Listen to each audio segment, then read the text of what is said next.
తిరుమలలో వెంకటేశ్వర స్వామిని, తిరుపతిలో గోవిందరాజ స్వామిని ఇద్దరిని కూడా విష్ణు స్వరూపాలుగా మనం ఆరాధిస్తాం. వెంకటేశ్వరుడికి గోవిందరాజ స్వామికి మధ్యన ఉన్నటువంటి ఆ సారూప్యతను ఎలా పరిశీలించాలి? గోవిందరాజస్వామి వారు శివుడికి అలాగే విష్ణువుకు సన్నిహితమైన దైవ రూపాలలో ఒక రూపంగా అనేక పురాణాలు అభివర్ణిస్తాయి.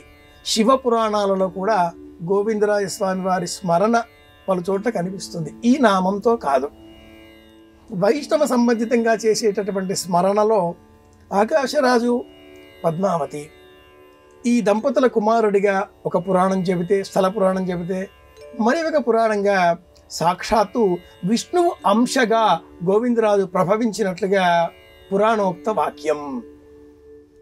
14 లక్షల రామ ముద్రికలను కుబేరుని వద్ద కలియుగ ప్రత్యక్ష దైవం వెంకటేశ్వర స్వామి వారు తన కళ్యాణోత్సవం కోసం అప్పుగా స్వీకరించారు. స్వీకరించిన ఆ అప్పుకు వడ్డీ కాసులు కట్టాలి, లెక్కలు రాయాలి. సేవించపోదాము రారే తిరుమలకొండ చేరి నా ముద్దు స్వామిని అనే ఒకనొక స్త్రీల జానపద పాటలో గోవిందరాజస్వామి వారు తిరుమలేశుని సోదరుడట, వడ్డీ కాసులు లెక్కించునట అనే వాక్యం ఉంది.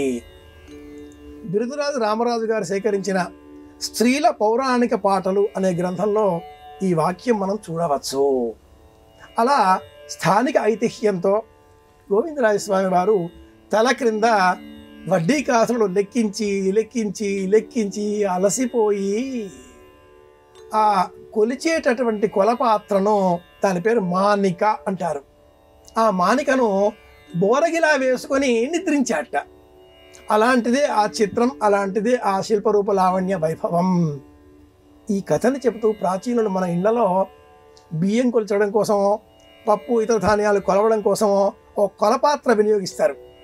ఆ కొలపాత్రని పొరపాటుగా కూడా బోరగిలా వేయకూడదు అంటారు.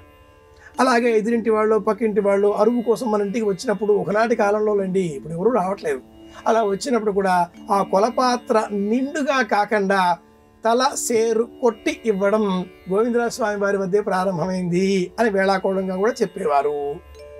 ఈ విధంగా ఆ కొలపాత్ర బోరగిలా వేస్తే ఎన్ని సంవత్సరాలైనా, ఎంతకాలమైనా ఆ అప్పు తీరదు. కలియుగాంతం వరకు స్వామివారు అలా నిలుచునే ఉంటారు. పాపం అల్లరి విలమంగా అలాగే ఉంటుంది. మహాలక్ష్మిడు కొల్హాపురంలోనే ఈ కథ ఇలా కలియుగాంతం వరకు కొనసాగుతూనే ఉంటుంది. మనలని అనుగ్రహించడం కోసం స్వామి చేసిన అద్భుత సన్నివేశ పరికల్పన ఇది అని కూడా వెంకటాచల మహాత్మ్యం మనకు వెంగమాంబ వివరించిన కావ్యం వివరిస్తుంది. ఇది వృత్తాంతం.